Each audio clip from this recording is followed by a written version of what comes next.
Hello बच्चों। जैसा कि मैंने आप सबसे प्रॉमिस किया था कि जब दिसंबर स्टार्ट होने वाला होगा तो मैं आपको कैलकुलस के बारे में थोड़ा स्ट्रेटेजी बताऊंगा कि किस तरह से आपको कैलकुलस की प्रिपरेशन करनी है। और उसको लेकर आपके कमेंट्स भी बहुत आने शुरू हो गए, सर कैलकुलस के बारे में बता दीजिए। तो कैलकुलस के बारे में मैं आज आपको इस वीडियो के थ्रू बताता हूँ, जो भी मेरा एक्सपीरियंस है जैसा भी है। और अभी तक क्योंकि अप्लाइड मैथमेटिक्स का लास्ट ईयर ही एग्जाम हुआ है फर्स्ट टाइम, और इस साल सैंपल पेपर हमारे पास आया है। तो इन सारी चीजों से मिला जुलाकर अप्लाइड मैथमेटिक्स के हिसाब से कि क्या आपका कैलकुलस का सिलेबस हो सकता है, किन चीजों पर आपको ज्यादा स्ट्रेस करना चाहिए, किन चीजों की ज्यादा प्रिपरेशन करनी चाहिए, कौन सी चीजें ऐसी हैं जिनको आप थोड़ा सा बस एक टच देके आप छोड़ सकते हो। मतलब उसके लिए आपको बहुत एक्स्ट्रा एफर्ट डालने की जरूरत नहीं है कि आप उसी में लगे रहो और चीजें वो मुश्किल हो। तो इन सब चीजों के बारे में बात करेंगे। तो वीडियो एंड होने के बाद मुझे लगता है कि आपको कैलकुलस से रिलेटेड आपके हर एक क्वेश्चन का आंसर मिल जाएगा कि आपको कैलकुलस की तैयारी किस तरीके से करनी चाहिए। अब कैलकुलस के अंदर प्रॉब्लम क्या है? कैलकुलस के अंदर सबसे बड़ी प्रॉब्लम यह है कि कैलकुलस का अगर हम टॉपिक देखें तो बहुत वाइड है, बहुत वाइड है। क्योंकि इसके अंदर आपको डिफरेंशिएशन भी करना होता है, एप्लीकेशन ऑफ डिफरेंशिएशन भी करना होता है, फिर उसके बाद इंटीग्रल्स है, एप्लीकेशन ऑफ इंटीग्रल्स और डिफरेंशियल इक्वेशन है। और मजे की बात यह है कि इतना सारा कुछ करने के बाद आपको जो इसके मार्क्स मिलते हैं, वो मार्क्स कितने मिलते हैं? मार्क्स मिलते हैं हमें इसके 15। तो इन 15 मार्क्स के हिसाब से अगर हम कैलकुलस का सिलेबस देखें तो काफी ज्यादा हो जाता है सिलेबस। क्योंकि चैप्टर भी ऐसे हैं तो थोड़े से कंसेप्चुअल टॉपिक्स हैं, तो उसमें आपको ज्यादा एफर्ट डालनी पड़ती है। और उसके हिसाब से अगर इसकी वेटेज देखें तो बहुत कम वेटेज है। लेकिन जैसा भी है, अब सीबीएसई ने जो अभी दे रखा है हमें उसी के हिसाब से हमें तैयारी करनी चाहिए। तो वो तैयारी करने से पहले, उसके बारे में बात करने से पहले हम एक बार देख लेते हैं कि जो लास्ट ईयर एग्जाम हुआ था अप्लाइड मैथमेटिक्स का, फाइनल में जो एग्जाम हुआ था, अब वहां पर कैलकुलस दो पार्ट में डिवाइड था। एक पार्ट था आपका डिफरेंशिएशन और एक पार्ट था आपका इंटीग्रल्स। टर्म 1 और टर्म 2। टर्म 2 के अंदर डिफरेंशिएशन आया था पूरा, डिफरेंशिएशन और एप्लीकेशन ऑफ डिफरेंशिएशन। और जो टर्म 2 है उसमें इंटीग्रल्स आया था। तो मैं बेसिकली बात कर रहा हूं सिर्फ टर्म 2 के बारे में, क्योंकि जहां तक मुझे आइडिया है कि ज्यादा प्रॉब्लम इंटीग्रल्स में है बजाय डिफरेंशिएशन की। तो हम टर्म 2 से थोड़ा सा आइडिया ले लेते हैं कि किस तरह के क्वेश्चंस वहां पर आए थे। अगर हम यहाँ पर क्वेश्चन की देखें तो आपको एक डायरेक्टली इंटीग्रल आया था, बहुत सिंपल इंटीग्रल है। जिसने भी इंटीग्रल थोड़ा कर रखा होगा तो इंटीग्रेशन बाय पार्ट्स की जो स्पेशल फॉर्म है वो यहाँ पर बनती है। ठीक है, एक नंबर में ही आया था क्वेश्चन ये। और उसके बाद फिर ये यहाँ पर डिफरेंशियल इक्वेशन जो सॉल्व करी थी, ये डिफरेंशियल इक्वेशन आपको इजीली सॉल्व करने को मिल गई थी, आराम से आप इसको सॉल्व कर सकते थे। दूसरा क्वेश्चन आया था यहाँ पर एक प्रोड्यूसर सरप्लस, जिसमें हमें फाइंड करना था। उसके साथ में एक इंटीग्रल का क्वेश्चन था जिसमें आपको इसको इंटीग्रेट करना था। और उसके अलावा फिर एक क्वेश्चन आया था ग्रोथ एंड डीके मॉडल का। तो ये क्वेश्चन लास्ट ईयर कैलकुलस में आए थे जब हम सेकंड टर्म की बात कर रहे हैं। ठीक है, उसमें आई थिंक 9 या 10 मार्क्स का कैलकुलस था अगर हम सेकंड टर्म की बात करें। लेकिन अब डिफरेंशिएशन भी साथ में इंक्लूड है तो टोटल मिलाकर 15 मार्क्स का है। तो इस साल जो सैंपल पेपर सीबीएसई ने रिलीज किया है उसके अंदर जो क्वेश्चन उसने दे रखे, दो क्वेश्चन आपको दे रखे एमसीक्यूज में।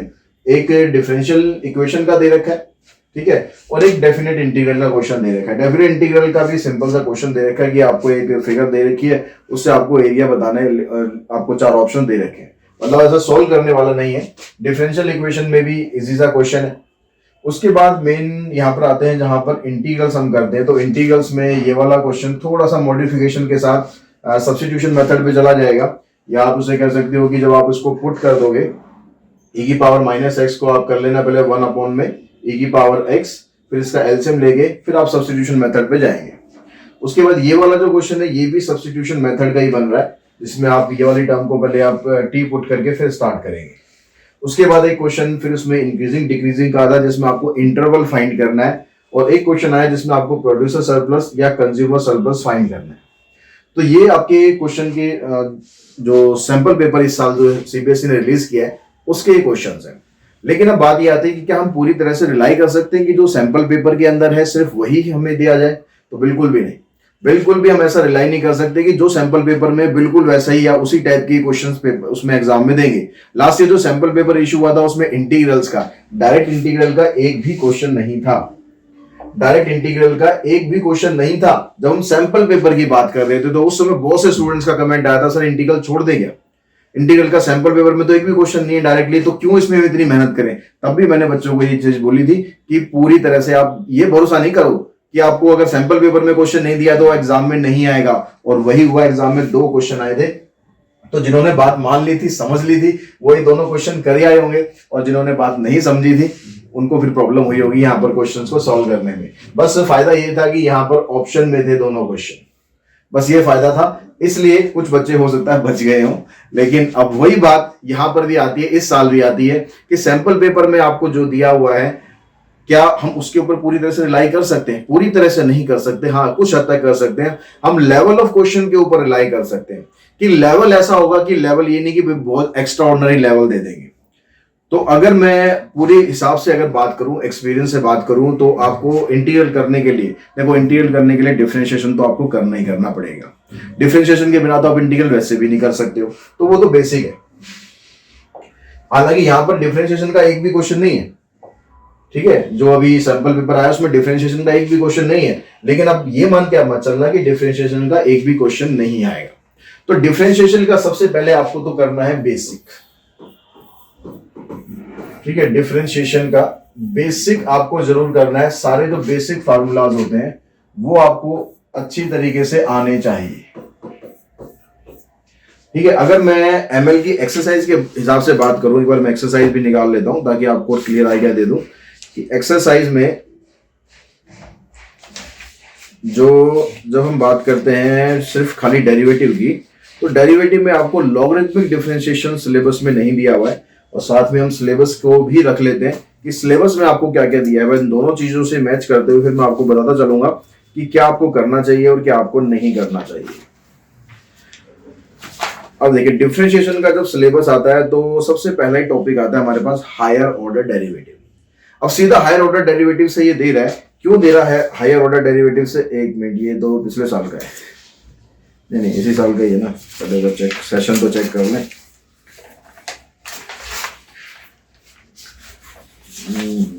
हाँ ठीक है, तो यहाँ पर हायर ऑर्डर डेरिवेटिव से सबसे पहले आपको दे रहा है। हायर ऑर्डर डेरिवेटिव आने के लिए आपको डेरिवेटिव तो आना चाहिए ना, मतलब उसके बेसिक्स तो आने चाहिए थे।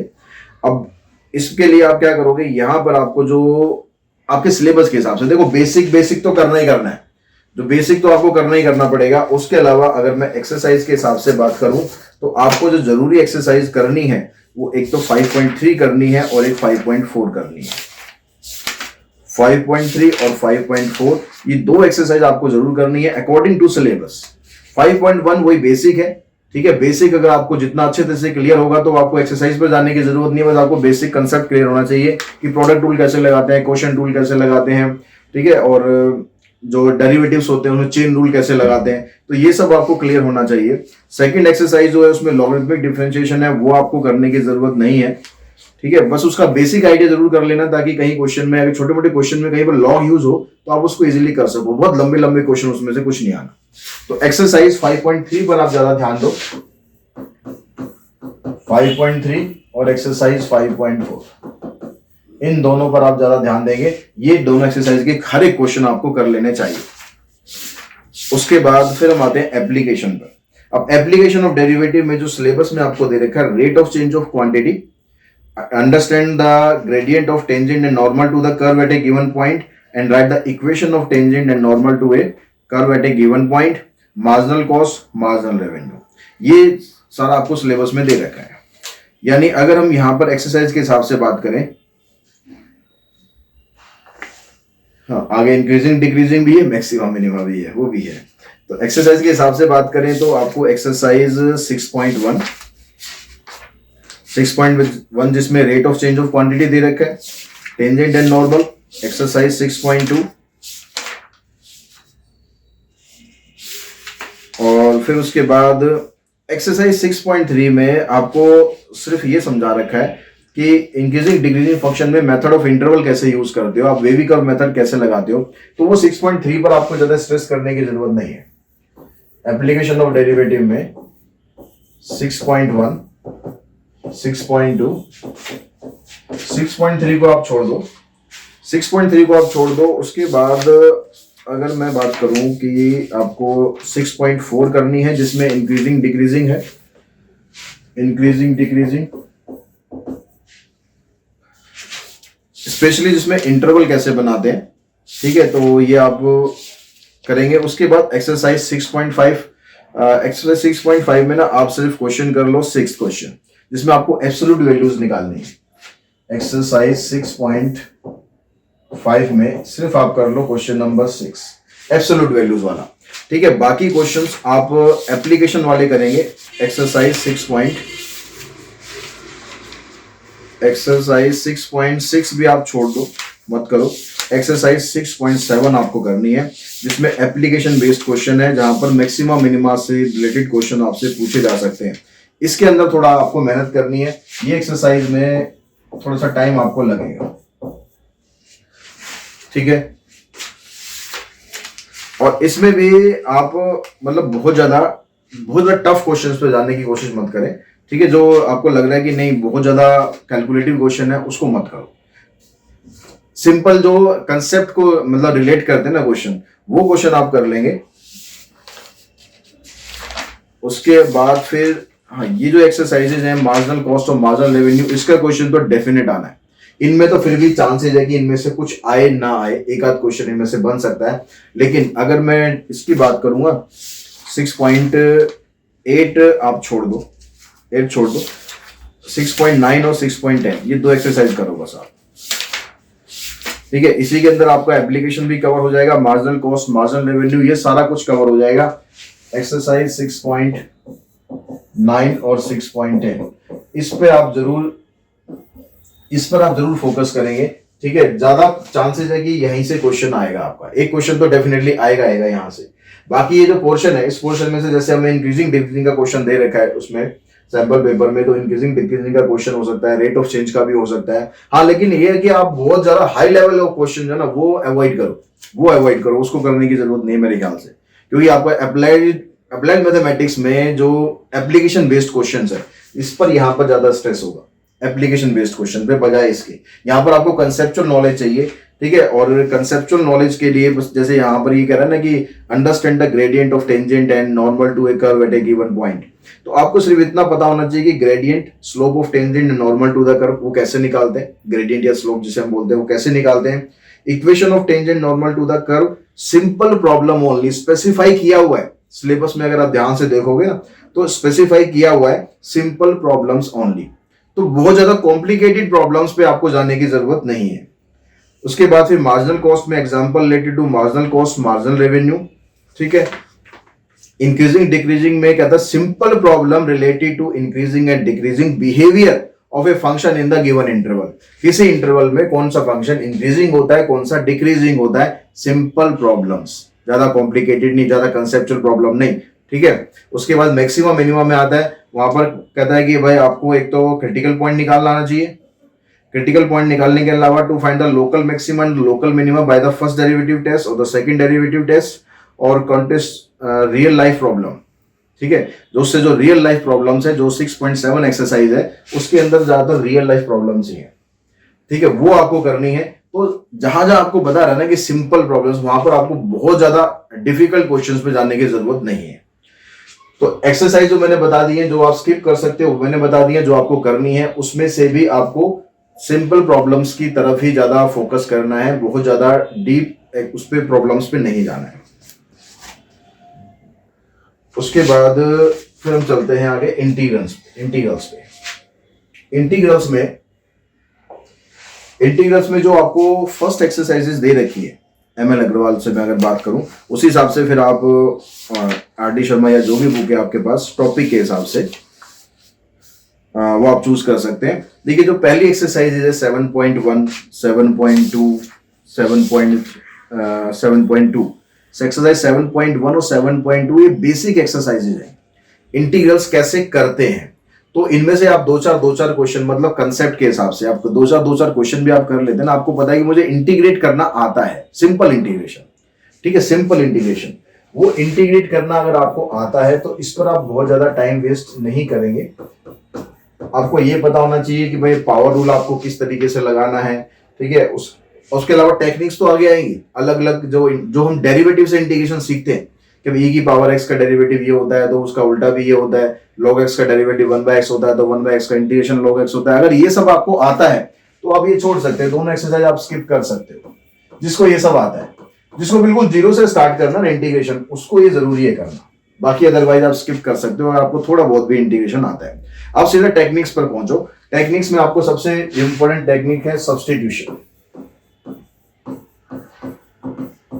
सब्स्टिट्यूशन की आपको 3 एक्सरसाइजेज दे रखी हैं, 7.3 भी है, 7.4 भी है, 7.5 भी, तीनों सब्स्टिट्यूशन की एक्सरसाइजेज है।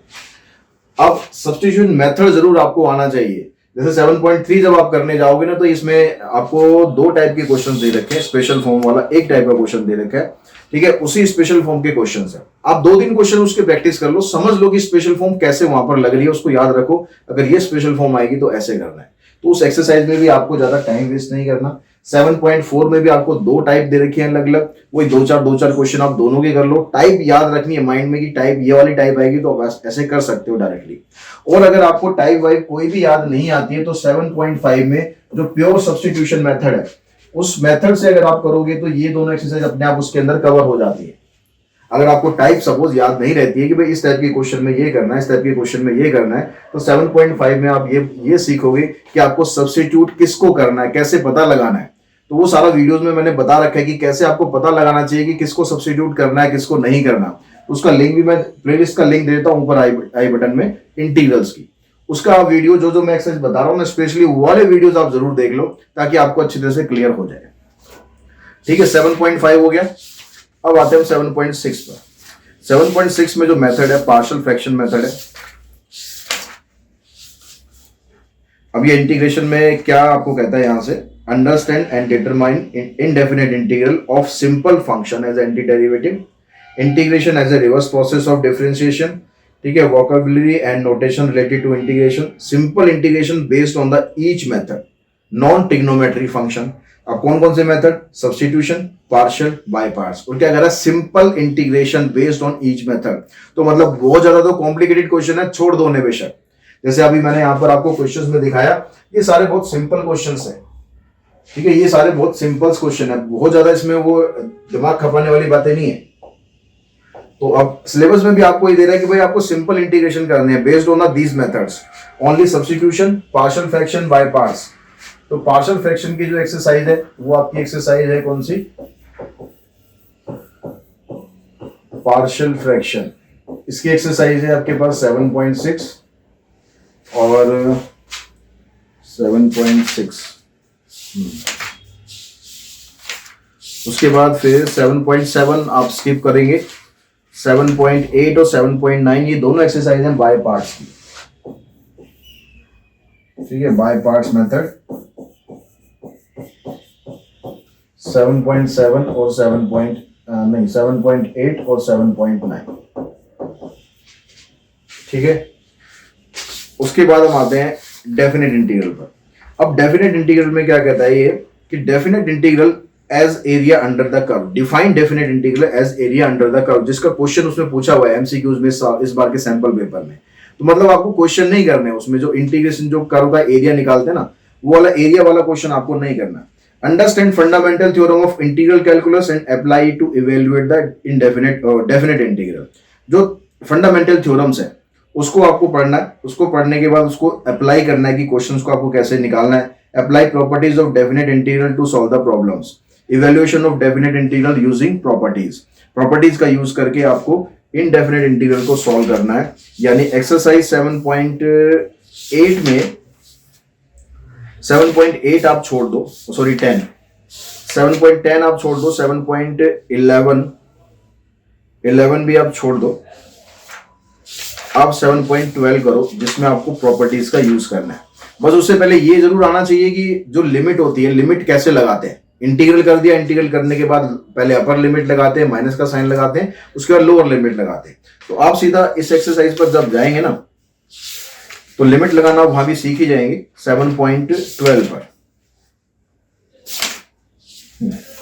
तो आपको एक्सरसाइज 9 के बाद सीधा करनी है एक्सरसाइज 7.12,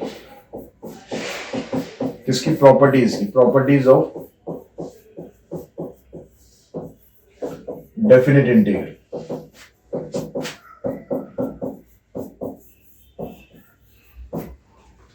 उसके बाद फिर आते हैं हम एप्लीकेशन ऑफ इंटीग्रल पर। एप्लीकेशन में कंज्यूमर सरप्लस, प्रोड्यूसर सरप्लस, ये आपको निकालना आना चाहिए, ठीक है। Total revenue function, marginal revenue function, और ये एक्सरसाइज है आपकी 13 और 14, ये 2 एक्सरसाइजेज हैं। ये दोनों एक्सरसाइज जरूर करनी है। एप्लीकेशन बेस्ड क्वेश्चन इसमें से भी कंफर्म है कि आएगा जरूर। ये दोनों इसकी एप्लीकेशन बेस्ड क्वेश्चन, ठीक है। तो जो जो एक्सरसाइज मैंने यहाँ पर ये बताई है कि आप उनको छोड़ सकते हो, उनको आप डेफिनेटली छोड़ सकते हो, उनमें से कुछ नहीं आना है, क्योंकि जो कुछ तो बिल्कुल बेसिक एक्सरसाइजेज है वो आप आगे का इंटीग्रेशन करते हो। थोड़ा बहुत आपको इंटीग्रेशन बेसिक आना चाहिए। बिल्कुल जीरो से स्टार्ट करना है तो फिर तो भैया जीरो से स्टार्ट करना ही पड़ेगा, फिर तो सारा ही करना पड़ेगा। लेकिन जिसको थोड़ा बहुत आता है इंटीग्रेशन, उसके लिए मैंने सब बता दिया कि आपको ऐसे करना है, ठीक है। उसके बाद आते हैं हम डिफरेंशियल इक्वेशन पर।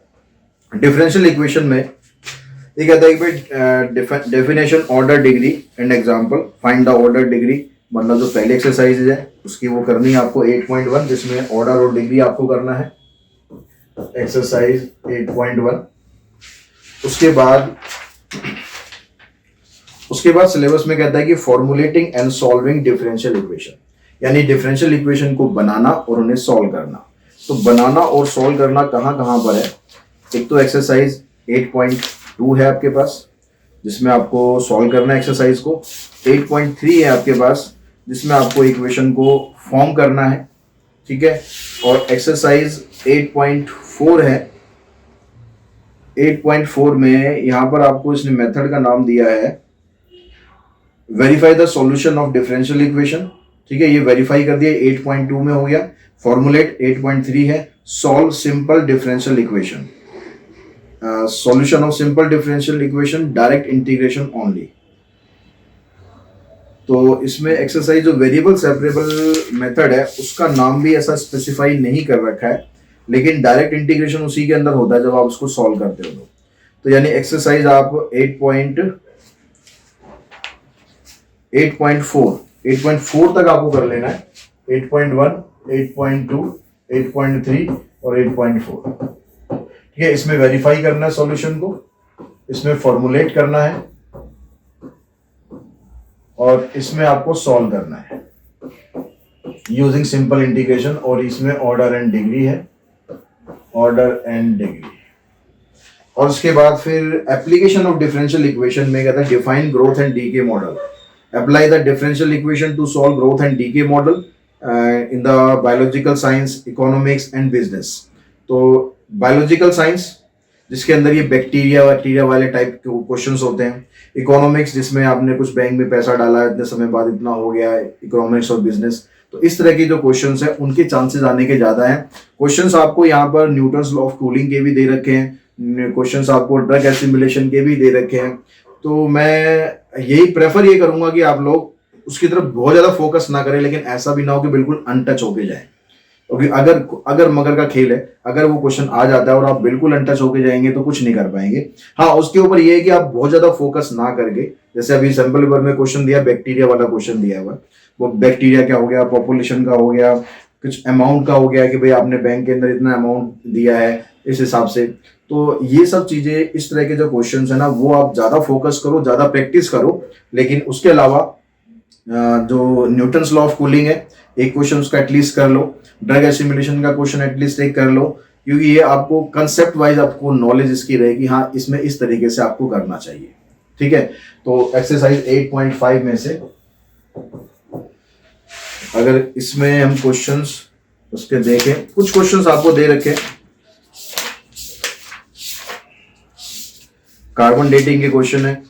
तो कार्बन डेटिंग या न्यूटन्स लॉ ऑफ कूलिंग और ड्रग एसिमिलेशन, ये तीनों मेथड के क्वेश्चन आप एक एक क्वेश्चन जरूर कर लें ताकि आप इसके टच में रहें, ठीक है। बाकी आपको पूरा क्वेश्चन, इसके अलावा बाकी का तो आपको करना ही है, उसमें तो आपको कोई छोड़ने की गुंजाइश है नहीं, क्योंकि क्वेश्चन वहां से आ सकता है, हो सकता है केस स्टडी में भी क्वेश्चन उसका आ जाए, ठीक है। तो इस तरीके से आप अपनी कैलकुलस की प्रिपरेशन करो।